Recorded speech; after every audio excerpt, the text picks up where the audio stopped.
Bonjour, je m'appelle Colton Malisté, j'ai 33 ans. J'habite à Berlin, dans un quartier calme où les rues pavées et les cafés à l'ancienne semblent toujours tranquilles. Je travaille dans la recherche en intelligence artificielle. Un métier qui exige concentration et patience, des qualités que j'ai perfectionnées pendant mes années loin de chez moi. Chez moi? Quel drôle de mot! Autrefois, j'habitais les vastes champs du Colorado, où les vents froids balayaient les montagnes enneigées. Mais maintenant, c'est un petit appartement avec des fenêtres donnant sur la Spray. J'ai quitté le Colorado il y a 12 ans, à 21 ans, une valise pleine de vêtements et le cœur lourd de blessures. Aujourd'hui, je reviens non pas par mal du pays, mais parce que mon grand-père, la seule personne de la famille qui m'attachait encore au nom de Malisté, est décédé. Je suis assis dans un avion Berlin-Denver, regardant par le hublot où des nuages blancs et duveteux flottent paresseusement, tels des souvenirs que j'ai tenté d'enterrer. Mon grand-père, Earl Malisté, est décédé à 84 ans de façon soudaine et inattendue, comme s'il avait choisi de partir sans déranger personne. J'entends encore sa voix chaleureuse et rauque. La façon dont il était assis dans son vieux fauteuil du chalet de montagne, racontant des anecdotes de sa jeunesse, lorsque la famille Malisté n'était qu'une petite épicerie à Aspen avant de devenir un empire immobilier et hôtelier. Il était le seul de la famille à ne pas me considérer comme un échec. Mais maintenant qu'il est parti, je reviens lui faire mes derniers adieux. À l'atterrissage, je sens le froid mordant du Colorado transparaître à travers mon mince manteau. Je n'avais emporté que peu de choses, juste un petit sac à dos et un simple costume noir pour les funérailles.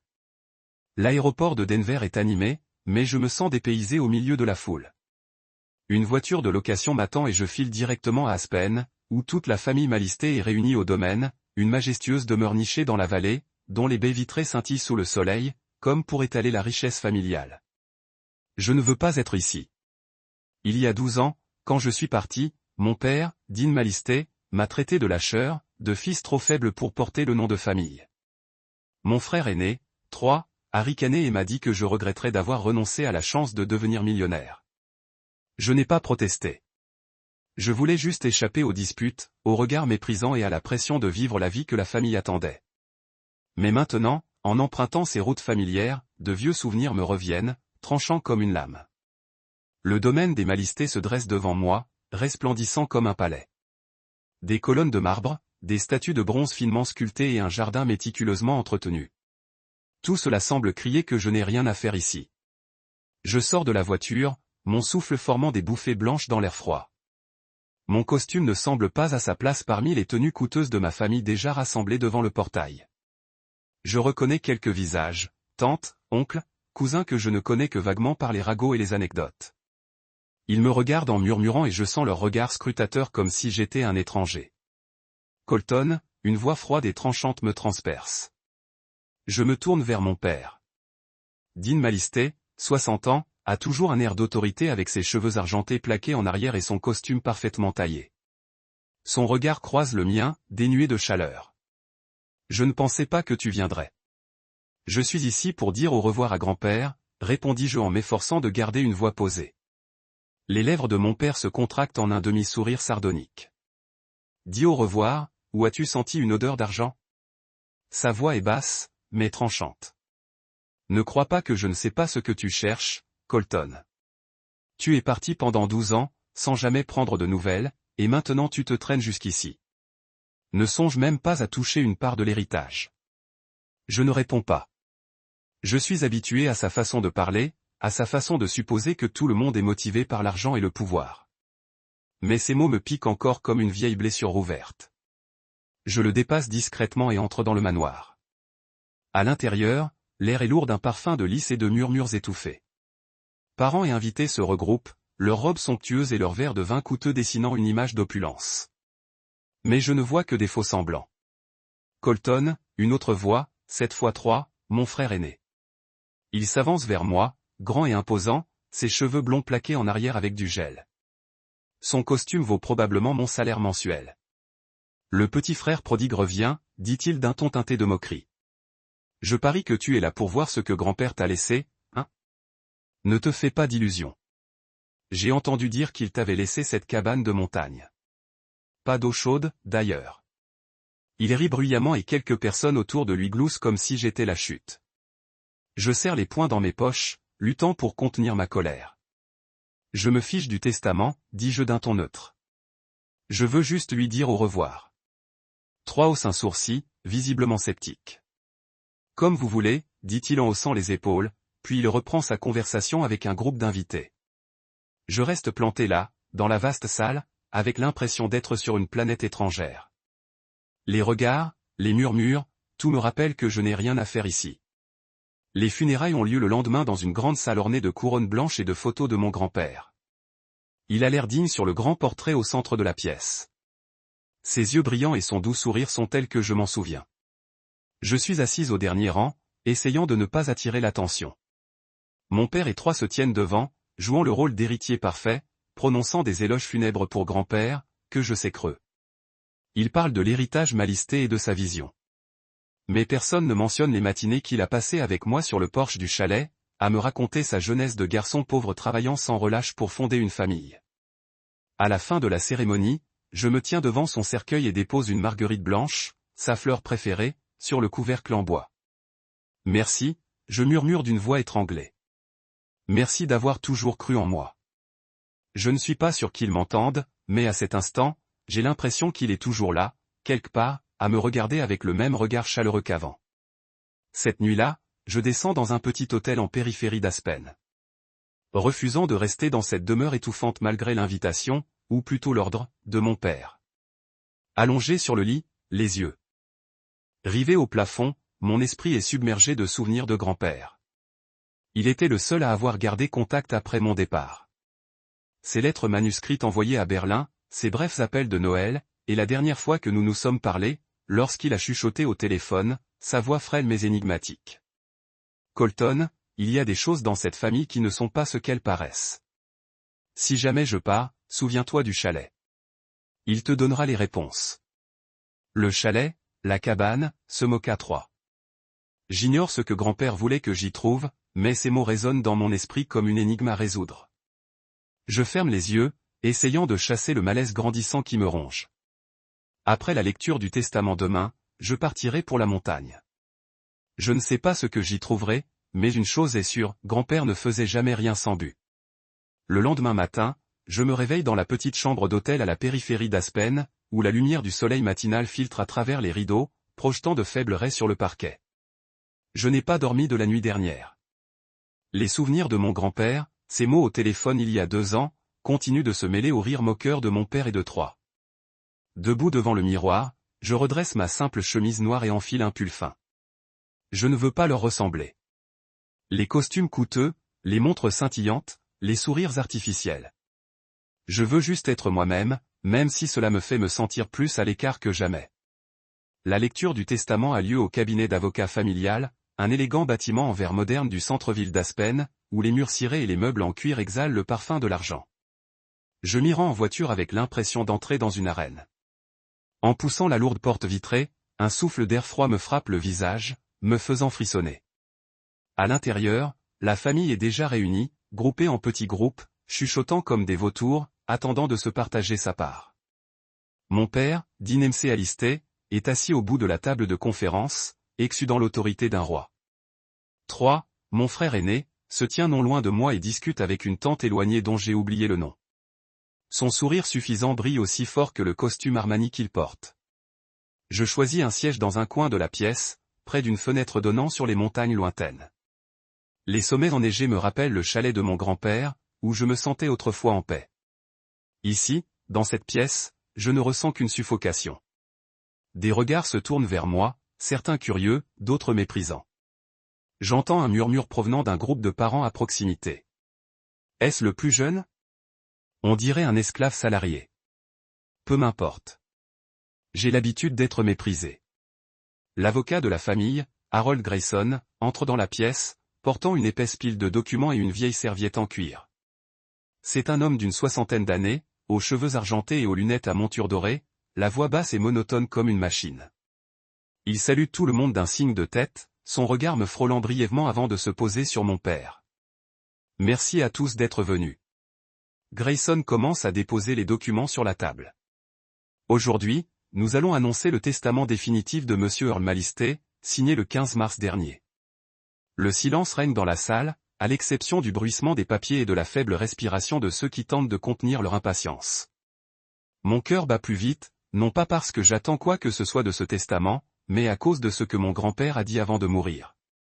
Ces paroles au téléphone à propos du chalet, de la vérité, résonnent dans ma tête comme une mélodie inoubliable. Grayson commence à lire, la voix claire dans le silence de la pièce. Monsieur Earl Malisté, en tant que testateur, déclare que l'intégralité de sa part dans la Malisté Corporation, évaluée à environ 150 millions de dollars, ainsi que des propriétés à Aspen, Denver et Val, seront transférées à parts égales à son fils Dean Malisté et à son petit-fils Troy Malisté. Quelques applaudissements éclatent, pas trop forts, mais suffisants pour marquer l'approbation. Mon père hoche la tête, les yeux brillants de satisfaction, comme s'il avait anticipé cela. Le sourire narquois de Troy s'élargit et il se tourne pour taper sur l'épaule d'un oncle proche, comme pour célébrer une victoire majeure.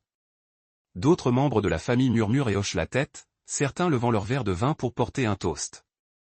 Je reste immobile, les mains jointes, comme si j'assistais à une pièce de théâtre à laquelle je n'ai aucun rôle. Et Grayson continue sa voix, légèrement hésitante, comme s'il savait que la suite susciterait la controverse. À Colton Malisté, Monsieur Earl lègue le chalet de montagne près de la frontière avec le Wyoming avec tout son contenu. La salle éclate de rire, non pas joyeux, mais de ce rire aigu et moqueur qui résonne comme une lame. On dirait que toute la famille attendait ce moment pour déchaîner son mépris sur moi. Une tante, vaguement évoquée comme la femme d'oncle Roger, parle assez fort pour que tout le monde l'entende.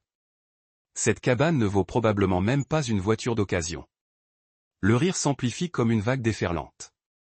Troy se tourne vers moi, le sourire radieux. Je te l'ai dit, Colton. Grand-père t'a laissé le chalet de montagne. Tu prévois de le rénover et d'ouvrir un hôtel? Je ne réponds pas. Je le regarde simplement, le visage impassible. Mais intérieurement, mon sang bouillonne. Non pas à cause du chalet, dont la valeur m'importe peu, mais à cause de la façon dont il traite l'héritage de mon grand-père, le transformant en plaisanterie. Je me souviens des étés passés dans ce chalet, où grand-père m'apprenait à pêcher, à faire du feu, à écouter le vent dans la forêt. Ce chalet n'était pas une cabane. C'était l'endroit où je me sentais aimé, compris, et maintenant c'est la seule chose qu'il m'ait laissée. Grayson s'éclaircit la gorge, essayant de se recentrer. Ceci conclut les principales dispositions du testament, dit-il en refermant les documents. S'il n'y a pas de questions, nous en resterons là. Mon père se lève, rajustant sa veste de costume. Pas de questions, dit-il froidement. Merci, Harold. Il me dépasse, le regard perdu dans mes pensées. Troy me suit en me lançant un regard hautain.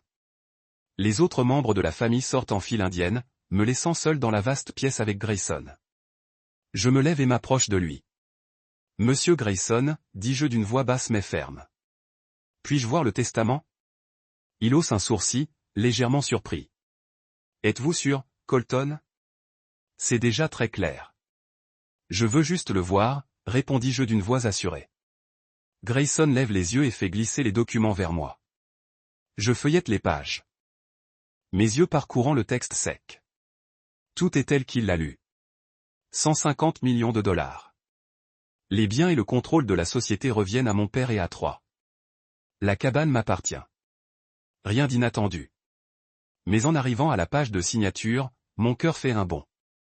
La signature de mon grand-père, audacieuse et décisive, me semble étrange. Je ne suis pas un expert, mais j'ai déjà vu sa signature d'innombrables fois dans les lettres qu'il m'a envoyées. Celle-ci? Elle semble légèrement différente, comme écrite d'une main tremblante. Où est-ce que je l'imagine? Tout va bien, Colton? La voix de Grayson me ramène à la réalité. Je vais bien, dis-je en rendant les documents. Merci. Je quitte le bureau, l'esprit en ébullition. En me dirigeant vers la voiture, j'entends Troy crier derrière moi, dis donc, Colton, si tu as besoin de quelqu'un pour réparer ce toit, appelle-moi. Je connais des entrepreneurs pas chers. Son rire résonne alors que je ne me retourne pas. Je monte dans la voiture, claque la portière et démarre. Sur le chemin du retour à l'hôtel, je ne peux m'empêcher de penser aux paroles de grand-père. Ce n'est que lorsqu'ils pensent avoir gagné que la vérité compte vraiment. Cette phrase me transperce l'esprit comme un couteau. La cabane n'est pas qu'un cadeau sentimental. Elle doit bien contenir quelque chose. Un secret. Une réponse. Une vérité qu'il voulait que je découvre. Je serre le volant avec plus de force, comme si j'étais à un carrefour fatidique. Demain, je partirai pour la montagne. La vérité sur ce que grand-père cachait éclatera au grand jour. Ce matin-là, je me suis réveillé avant l'aube. Je quittais l'hôtel alors que les premières lueurs du soleil commençaient à se lever sur les montagnes. Le froid mordant me piquait la peau, mon souffle formant des bouffées blanches dans l'air immobile. Je roulais sur les routes sinueuses quittant Aspen, le lever du soleil dorant les vastes prairies, les faisant miroiter comme une toile. L'odeur des pins et de la terre forestière flottait à travers la vitre entrebâillée, me ramenant aux étés de mon enfance, quand j'étais un garçon maigre qui suivait mon grand-père sur les sentiers menant au chalet de montagne. Ce chalet, la cabane dont trois se moquaient, était l'endroit où je me sentais autrefois vraiment à ma place. À 10 ans, j'étais assis sur le siège passager du vieux pick-up de mon grand-père. Il conduisait, une main sur le volant, l'autre posée sur la vitre, sifflotant un air que je ne pourrais jamais nommer. Colton, dit-il un jour d'une voix basse et posée. On ne mesure pas un homme à l'argent qu'il a en poche, mais à ce qu'il laisse derrière lui. J'ai hoché la tête, sans vraiment comprendre, mais ses yeux, brillants, sérieux et pleins de confiance en moi, me faisaient sentir important.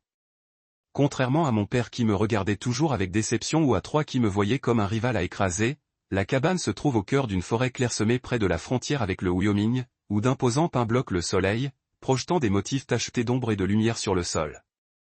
Ce n'est pas une grande maison, juste une simple structure en rondin avec un toit en bardeau patiné par le temps, une petite véranda et quelques fauteuils usés.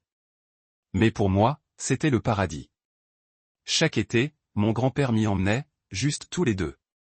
Pas de père, pas de Troy, pas de dispute d'argent ou de pouvoir. Là, je pouvais être moi-même, un garçon qui aimait lire, dessiner les oiseaux dans le ciel et écouter les histoires de grand-père. Un jour, il m'a emmené pêcher dans un ruisseau voisin. J'ai maladroitement laissé tomber ma canne à pêche, et le plus gros poisson que nous ayons jamais vu s'est enfui. J'ai pleuré, non pas à cause du poisson, mais parce que je pensais l'avoir laissé tomber. Mais il s'est contenté de rire et de m'ébouriffer les cheveux. Colton, a-t-il dit, l'échec, ce n'est pas perdre un poisson. L'échec, c'est quand on arrête d'essayer. Puis il m'a réappris à nouer un hameçon, me guidant patiemment pas à pas jusqu'à ce que j'y parvienne. C'était la première fois que je me sentais capable d'accomplir quelque chose, même si ce n'était qu'une petite chose. Mes grands-pères n'étaient pas toujours doux. Ils pouvaient être sévères, parfois intimidants. Un jour, j'ai essayé de grimper à un grand pin pour atteindre un nid d'oiseau, ignorant son avertissement. Je suis tombé, m'écorchant jusqu'aux os, et il est resté sans me parler de tout l'après-midi. Ce soir-là, il s'est assis à côté de moi sur le porche, me tendant une tasse de chocolat chaud. « Sais-tu pourquoi je ne voulais pas que tu grimpes à cet arbre ?» a-t-il demandé. J'ai secoué la tête, toujours effrayé. « Parce que je ne veux pas te perdre, Colton. Cette famille a trop perdu à cause d'erreurs. Je ne veux pas que tu en fasses partie. » Ces paroles m'ont marqué, même si je ne les comprenais pas encore complètement. Aujourd'hui, alors que je conduis sur les sentiers sinueux de la montagne, le soleil se levant filtrant à travers les arbres, je me demande de quelles erreurs il parlait. Grand-père ne donnait jamais de détails, mais j'ai toujours senti une ombre dans sa voix, comme s'il portait un fardeau inconnu de tous. Je sais que la famille Malisté n'est pas qu'un empire commercial. Il y a des secrets, des recoins cachés que grand-père a gardés secrets. Et maintenant qu'il est parti, j'ai l'impression de marcher sur une corde raide vers une vérité que je ne suis pas sûr d'être prête à affronter. La route qui monte la montagne se rétrécit, bordée de pins majestueux dressés comme des sentinelles. Le lever du soleil s'estompe tandis que je m'enfonce dans la forêt, où la canopée bloque la lumière. Je m'arrête à une petite station-service où un homme âgé est assis derrière le comptoir, lisant un journal. Il lève les yeux et me regarde avec curiosité. « Où vas-tu si tôt ?» demande-t-il d'une voix rauque.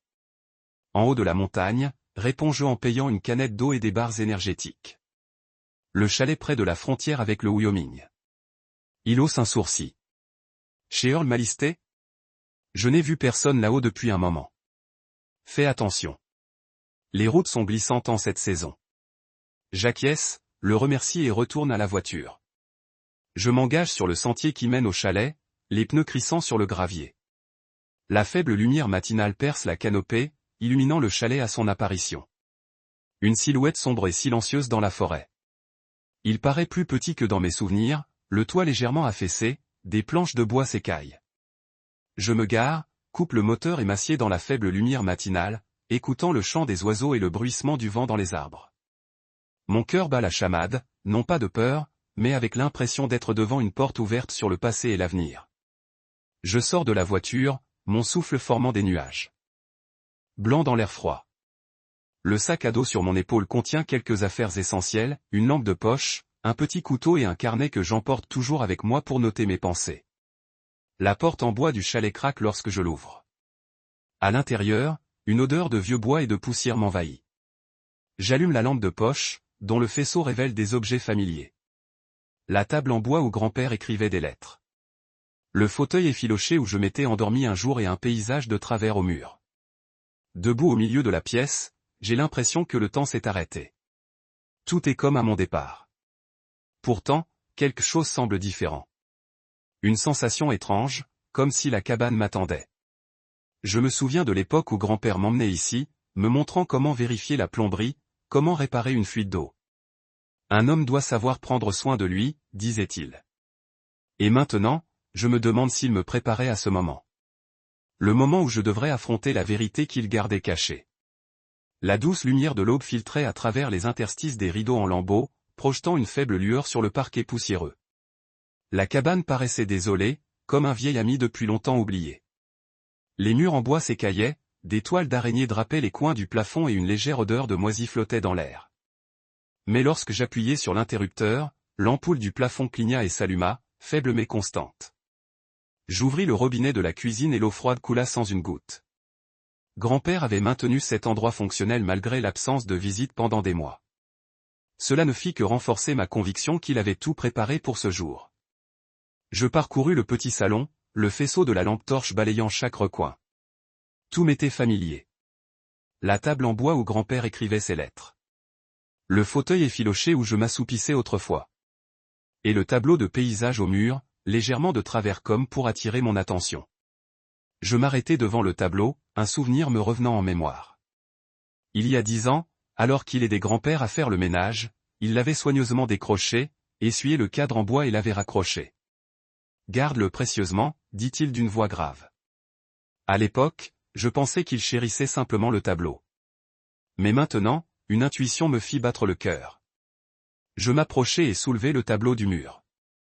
Il était plus lourd que dans mes souvenirs, le vieux cadre en bois, solide. Je le retournai et mon cœur sembla s'arrêter en voyant une enveloppe marron scotchée au dos. Mes mains tremblaient en l'ouvrant. À l'intérieur se trouvait une feuille de papier pliée, l'écriture de grand-père était nette sous le faisceau de la lampe de poche. Si tu lis ceci, c'est que je suis parti. Sous le sol, tout ce que j'ai laissé pour toi, et pour la vérité. Ces mots me frappèrent comme un couteau, tranchant et froid. Je m'agenouillai par terre, déposant le tableau, les yeux fixés sur le tapis moisi dans un coin de la chambre. Il était vieux et en lambeaux, mais parfaitement plat, comme caché. Quelque chose. Je l'ai tiré, révélant une petite trappe en bois se fondant presque dans le sol. Une vieille serrure mécanique brillait comme si elle avait été récemment polie. J'ai essayé plusieurs combinaisons. L'anniversaire de grand-père, le mien, mais aucune ne fonctionnait. Puis je me suis souvenu de 1965, l'année où il avait construit cette cabane. J'ai tourné les boutons, le cœur battant. Un clic a retenti et la trappe s'est ouverte. J'ai soulevé le couvercle, la lampe de poche éclairant un petit compartiment. À l'intérieur se trouvait un vieux coffre-fort en métal, une petite boîte en bois et quelques vieilles cassettes. Je les ai sorties et posées par terre, avec l'impression d'ouvrir la boîte de Pandore. La boîte en bois contenait des journaux reliés en cuir, écrits de la main de grand-père. À côté se trouvait une épaisse enveloppe contenant des documents soigneusement empilés et un testament manuscrit. L'encre était fraîche comme si elle avait été écrite quelques mois auparavant. J'ai ouvert le coffre avec le même code, 1965, et j'ai découvert une pile de dossiers confidentiels, d'autres cassettes et une petite clé USB. Mon cœur battait si fort que j'entendais mon sang affluer dans ma poitrine. Oreille. Assise en tailleur par terre, les mains tremblantes, j'ouvris le premier journal. Les mots de grand-père surgirent, formés empreints de douleur. Il raconta les débuts de la fondation de la Malisté Corporation, des concurrents acharnés, puis un secret qui me glaça jusqu'aux os. En 1982, je fis une erreur impardonnable. Pour sauver l'entreprise, j'engageai quelqu'un pour éliminer Charles Hénéant, un rival qui menaçait de nous détruire. Personne ne le savait, sauf Dean et Troy. Ils découvrirent la vérité il y a 10 ans et s'en servaient depuis pour me contrôler.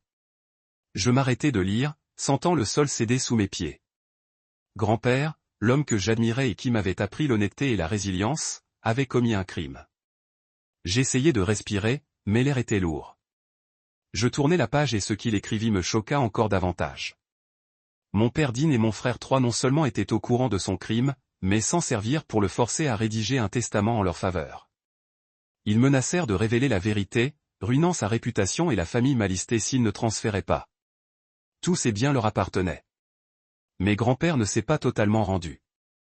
Il a écrit, « Je sais que je ne peux pas effacer le passé, mais je peux protéger l'avenir. » J'ai rassemblé des preuves de ce que font Dean et Troy.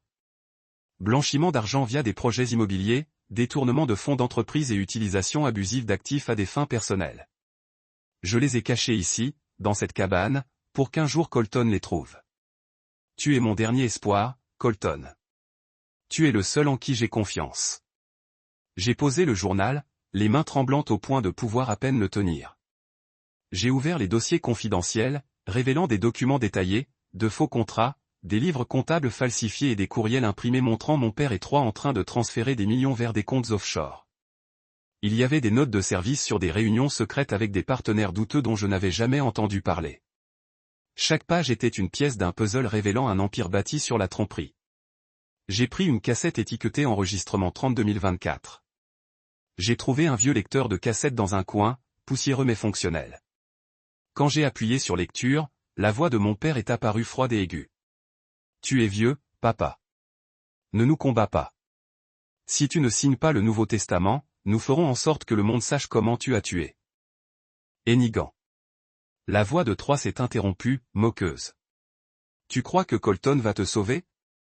Ce n'est qu'un braqueur raté dans un coin perdu d'Europe. Puis la voix de grand-père, fragile mais résolue. Tu peux prendre l'argent, mais tu ne peux pas accepter la vérité. La bande s'est arrêtée et le silence est tombé dans la pièce.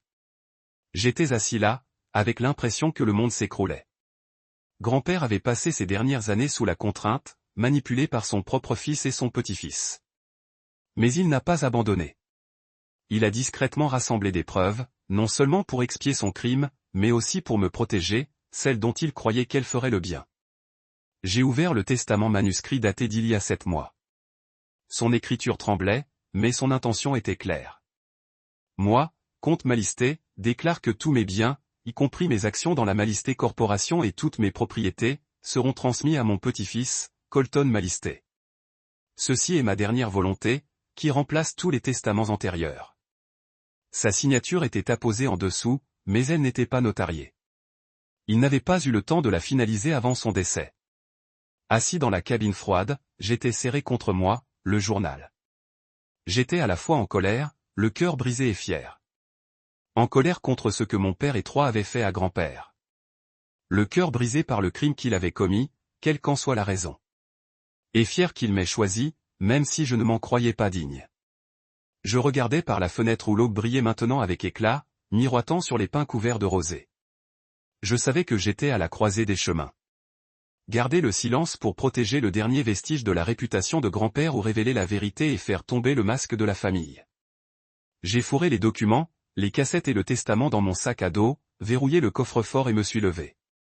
La cabane sembla soudain animée, comme si elle murmurait, « Tu l'as trouvé. » Et maintenant, que vas-tu faire? Je n'avais pas encore de réponse, mais je savais une chose, à partir de cet instant, plus de retour en arrière possible. Ce que je découvris sous le traport, les journaux, les dossiers confidentiels, les cassettes audio et le testament manuscrit, n'étaient pas seulement l'héritage de grand-père. C'était une bombe assez puissante pour démolir l'empire Malister et tout ce que ma famille avait bâti au fil des décennies.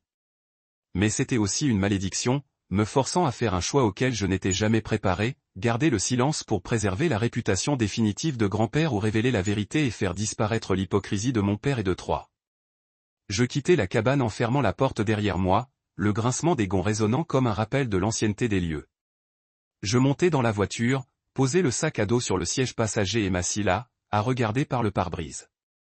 Les pins se dressaient majestueusement dans la lumière naissante, témoin silencieux du secret que je venais de découvrir.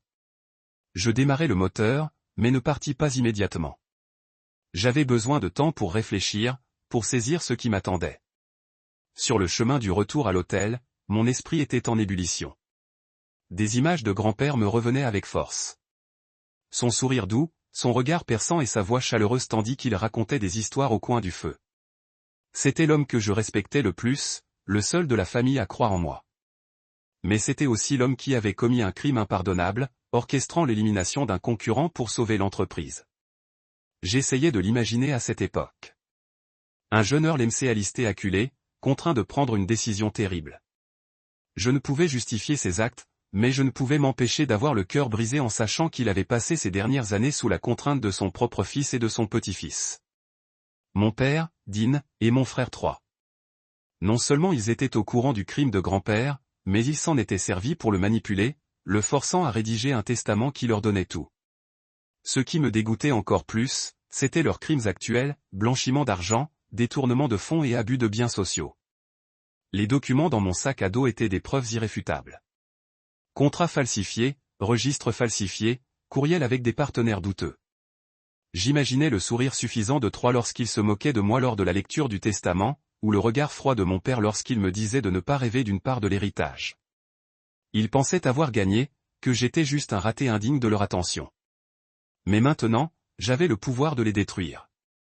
Je me suis arrêté sur une route calme, j'ai coupé le moteur et j'ai fermé les yeux. La question la plus importante résonnait dans mon esprit, que faire? Une partie de moi voulait tout démolir. Apporter ces preuves aux autorités. Que le FBI ou le fisc révèlent la véritable nature de mon père et de 3. Ils méritaient de payer pour ce qu'ils avaient fait à grand-père, à l'entreprise et à notre famille. Mais une autre partie de moi hésitait. Si je révélais la vérité, cela ne ferait pas que ruiner mon père et 3. La réputation de grand-père, l'homme qui a bâti l'empire Malisté à partir de rien, serait ternie. Son crime, bien que vieux de plusieurs décennies, serait déterré par la presse et le public. On se souviendrait de lui comme d'un tueur, et non comme du gentil grand-père qui m'avait appris à pêcher et à faire du feu. J'ouvris les yeux et jetai un coup d'œil au sac à dos. Le testament manuscrit de grand-père s'y trouvait, son écriture tremblante, pleine de détermination. Il voulait que je sois son héritier, non pas pour l'argent, mais parce qu'il croyait que je ferais le bon choix. Mais quel était le bon choix? Je repensais à ces mots. La vérité en vaut toujours la peine, aussi douloureuse soit-elle. Mais cette vérité valait-elle la peine de sacrifier son honneur? De détruire la famille? Je retournai à l'hôtel, l'esprit en désordre.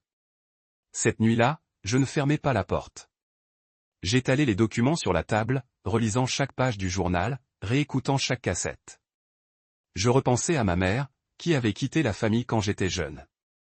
Elle ne supportait pas la pression d'être une Malisté, les luttes de pouvoir, les faux-semblants. Avant de partir, elle m'a dit, « Colton, ne les laisse pas te transformer en quelqu'un que tu ne veux pas être. » J'avais suivi son conseil, quittant le Colorado pour une vie simple à Berlin. Mais maintenant, j'étais tiraillé entre ma loyauté envers ma famille et ma loyauté envers moi-même. Le lendemain matin, j'étais assise dans un petit café près de l'hôtel, regardant les gens passer dans la rue. J'ai commandé un café noir, mais il a refroidi sur la table, car je n'en avais pas bu. J'ai ouvert le journal de grand-père et relu ces derniers mots. Colton, je sais que tu auras un choix difficile. Mais n'oublie pas, personne n'a le droit de s'approprier le passé d'un homme jusqu'à sa mort. Si la justice ne vient pas de la loi, elle doit au moins venir de vous. Ces mots étaient comme une flamme, brûlant mon hésitation. J'ai commencé à considérer mes prochaines étapes. Si j'avais exposé les preuves, mon père et 3 feraient face de grand pas, qui a vécu ces dernières années, il a mérité de la paix, et la vérité qu'il a laissée. Le plus proche de grand-père. À propos de sa conviction que je ferais la bonne chose. Vous n'êtes pas comme Dean ou 3, a-t-il écrit. Vous avez le cœur d'un chercheur de vérité. N'ayez pas peur, Colton. Quoi que vous choisissiez, je suis avec vous. J'ai pleuré. Pour la première fois depuis sa mort, j'ai laissé tomber les larmes. Pas par chagrin, mais parce que j'ai réalisé que je ne pouvais plus courir. J'ai dû faire face à la vérité, aussi douloureuse. Le lendemain matin, je me suis rendu au bureau de l'avocat à Denver, portant le sac à dos avec toutes les preuves. James était un homme avec des cheveux de sel et de poivre et des yeux pointus. Je lui ai tout dit sur la volonté, le crime de grand-père et ce que mon père et Troy avaient fait. James a écouté sans interrompre, prenant des notes prudentes. Quand je lui ai tendu les documents et les cassettes, il m'a regardé, sa voix sérieuse. Colton, tu es sûr de ça? Une fois que nous les envoyons aux autorités, il n'y a pas de retour. Je suis sûr, j'ai répondu, ma voix plus stable que prévu. C'est ce que grand-père voulait, et c'est ce que je dois faire. James hocha la tête, promettant de contacter ses relations au FBI et à l'IRS. Il a dit qu'il faudrait du temps pour préparer une affaire, mais les preuves étaient suffisamment solides pour lancer une enquête criminelle. J'ai quitté son bureau en se sentant comme un poids avait été levé, mais aussi comme si j'étais entré dans une tempête. Je m'éloignais de Denver, le soleil de l'après-midi qui coule dans le pare-brise, me faisant les plis. La route de retour vers Aspen était familière mais étrangère, comme si je n'étais plus le Colton Malisté qui est parti il y a 12 ans. Dans le sac à dos sur le siège passager, les documents, les cassettes et la manuscrite de grand-père semblaient chuchoter, me rappelant que j'avais mis quelque chose en mouvement qui ne pouvait pas être arrêté. J'avais choisi le chemin de la vérité, mais je savais que le coup serait raide. Pas seulement pour mon père et Troy, mais pour toute la famille Malisté et peut-être pour moi. 2 semaines plus tard, James a appelé. Sa voix au téléphone était calme, mais portait une urgence qu'il ne pouvait pas cacher. Colton, nous avons déposé l'affaire auprès de la Cour fédérale. J'ai contacté un ami au FBI et il lance une enquête criminelle sur votre père et votre frère. Les preuves que vous avez fournies, en particulier les bandes et les dossiers comptables, sont irréfutables. Ils invoqueront bientôt Dean et Troy pour leur interrogatoire. Je me suis assis sur une chaise dans la petite chambre d'hôtel, agrippant fermement le téléphone. Qu'en est-il du will manuscrit? J'ai demandé. James soupira. C'est plus compliqué. Puisqu'il n'est pas notarisé, il n'a pas de position légale immédiate. Mais nous allons l'utiliser pour prouver que la volonté officielle a été contrainte. Les enregistrements des menaces de votre père et de votre frère sont essentiels. Si le tribunal accepte la volonté manuscrite pourrait être reconnue comme la véritable intention de votre grand-père. J'ai hoché la tête même s'il ne pouvait pas voir. Merci, James. Faites ce qui doit être fait. Quelques jours plus tard, la nouvelle du procès a commencé à fuir. Un article du Denver Post a été titré « Malisté Empire s'effondre, des allégations de blanchiment d'argent et de testament contraint ». Je n'ai pas été surpris que les médias aient sauté dessus si rapidement. La famille Malisté était une icône du Colorado, et toute fissure dans notre façade polie était un fourrage de premier ordre pour la presse. L'article n'a pas mentionné mon nom, mais je savais qu'il ne faudrait pas longtemps avant qu'ils ne découvrent que j'étais derrière le procès. Les actions de la Malisté Corporation ont été gelées peu de temps après que le FBI ait ouvert son enquête. Les partenaires commerciaux ont commencé à se retirer, des contrats majeurs ont calé et les actions de la société ont chuté sur la bourse. J'ai lu des tweets en colère sur X, où les gens ont appelé mes hypocrites familiales et des escrocs gourmands. Une partie de moi voulait fuir à Berlin pour se cacher dans mon petit appartement et tout oublier. Mais je ne pouvais pas. J'étais allé trop loin pour revenir en arrière. Une semaine plus tard, j'ai reçu un appel de mon père. Sa voix au téléphone manquait de son arrogance froide habituelle. Au lieu de cela, il était teinté de panique. Colton, nous devons parler maintenant dans le domaine. Toute la famille sera là. Je savais que cette réunion était inévitable. J'ai conduit au domaine Malisté où j'étais pour la dernière fois pour les funérailles de grand-père. Cette fois, il n'y avait pas de lit ni d'éloge creux. L'air dans le manoir était lourd, comme si tout le bâtiment se préparait pour la prochaine tempête. En entrant dans le grand salon, tous les yeux se sont tournés vers moi. Tante, oncle, cousins et autres que j'ai vaguement reconnus à partir de parties somptueuses il y a longtemps. Mon père était assis à la tête de la table, ses cheveux ébouriffés, ses yeux injectés de sang. Troy se pencha contre le mur, les bras croisés, son regard vif comme une lame. « Asseyez-vous, Colton, dit mon père, sa voix tremblante, dépouillée de son autorité habituelle. J'ai sorti une chaise et je me suis assis, gardant mon visage calme malgré mon cœur de course. « Qu'est-ce que c'est, Colton ?» Troy parlait en premier, sa voix grogne. « Qui pensez-vous que vous essayez de démolir la famille? Vous pensez que vous pouvez tout détruire sur une volonté pathétique? Ce n'est pas une volonté pathétique, ai-je répondu uniformément. C'est le souhait final de grand-père. Et ce que vous avez fait, le forçant à signer la volonté, à blanchir de l'argent, à détourner, vous ne pouvez pas le cacher pour toujours. Mon père a claqué la table, faisant le verre à vin devant lui. « Essayez-vous de nous tuer tous » cria-t-il, sa voix se brise. « Savez-vous ce que cela fera ? L'entreprise s'effondre. Nous perdrons tout. Notre richesse, notre réputation, tout. Pourquoi faites-vous cela, Colton ? » Par haine, jalousie. J'ai regardé droit dans ses yeux, sentant que je regardais un étranger. Non, dis-je fermement. Je fais ça pour grand-père parce qu'il voulait que la vérité sorte. Je fais cela pour retourner la vérité à sa place. La pièce se tait. Une tante, celle qui s'est moquée de la lecture de la volonté, a parlé, sa voix tremblante. Colton, tu ne peux pas faire ça. Si vous le traversez, la famille sera ruinée. Voulez-vous nous tous dans les rues ? J'ai secoué la tête. Je ne veux personne dans la rue, mais je ne peux pas laisser ce que le grand-père laissait être enterré. Vous l'avez forcé, menacé et maintenant vous devez assumer la responsabilité. 3 s'avança, pointant mon visage. Vous pensez que vous êtes un saint ? Vous n'êtes qu'un échec vivant dans un dépotoir européen, ne sachant rien de cette famille. Vous n'avez pas le droit de nous juger. Je ne juge pas, dis-je, debout pour rencontrer son regard. Je fais ce que grand-père voulait. Si vous pensez que l'argent et le pouvoir peuvent cacher la vérité, vous vous trompez. J'ai quitté la succession, ignorant les chuchotements et les regards en colère. Sur le trajet à l'hôtel, mon téléphone a bourdonné sans cesse. Soumettre les preuves que le testament officiel a été contraint.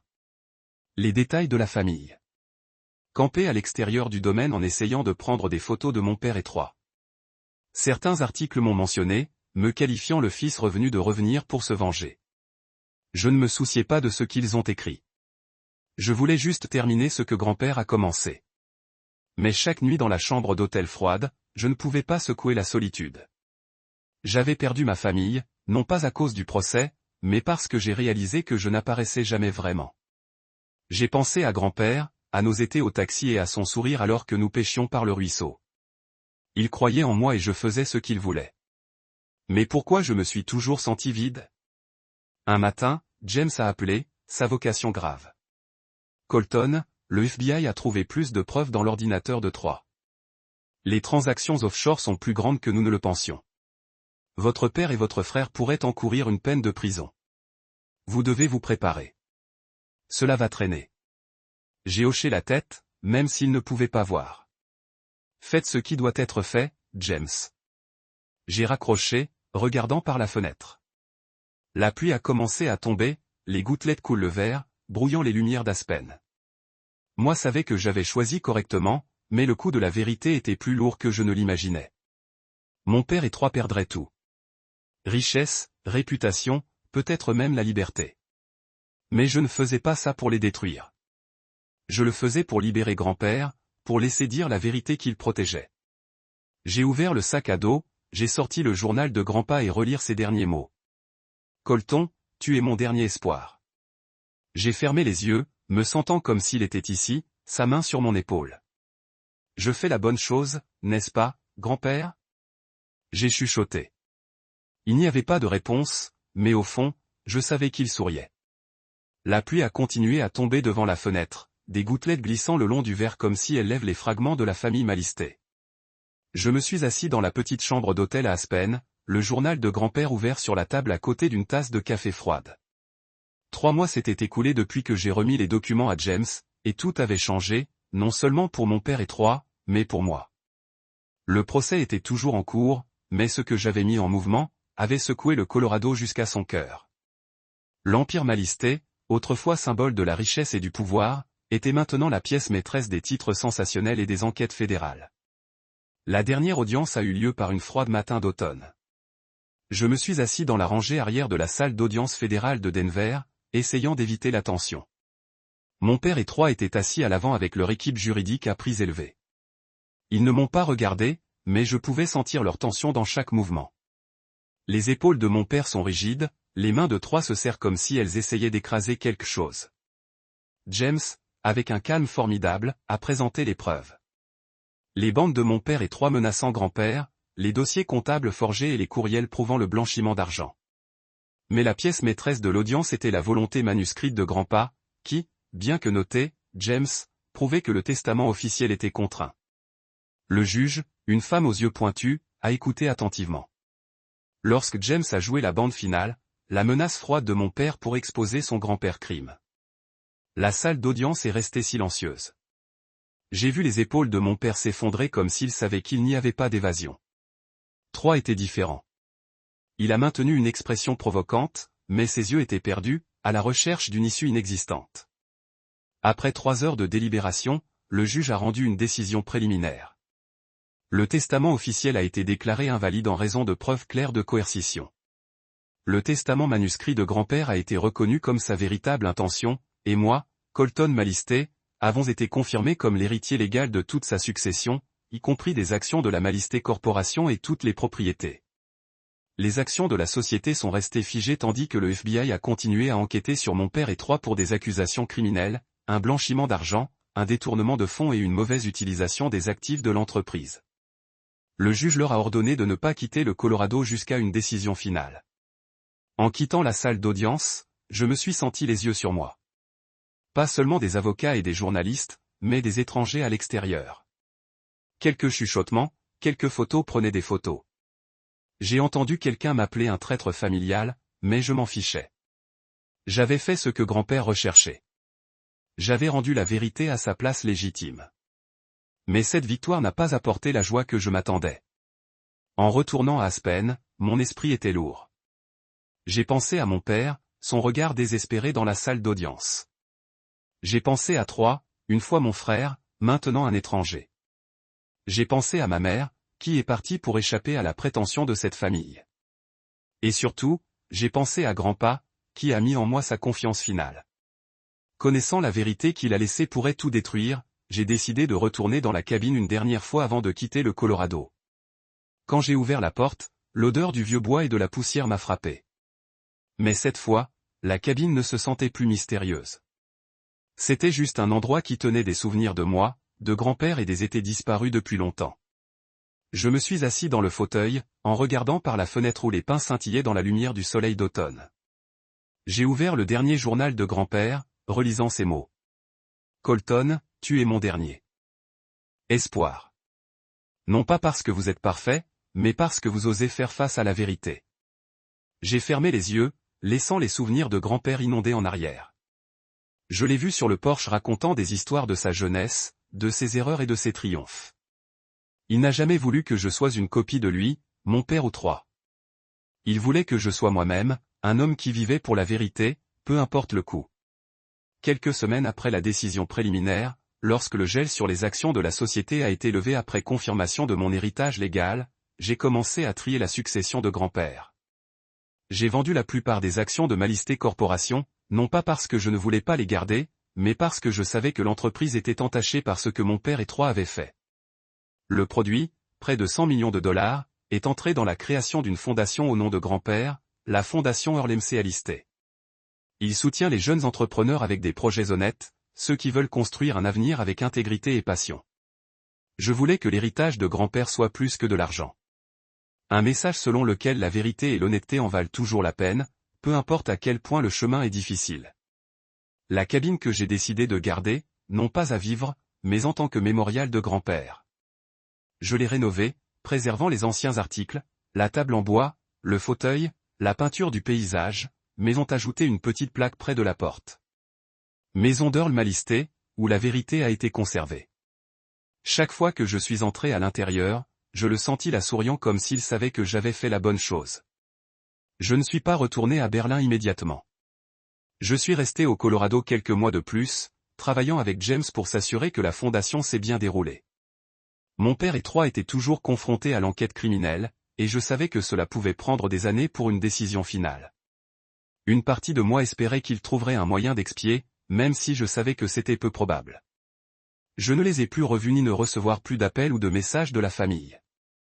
Ils pourraient me voir comme un ennemi, mais je n'ai eu aucun regret. J'avais choisi mon chemin. Le seul grand-père s'était disputé.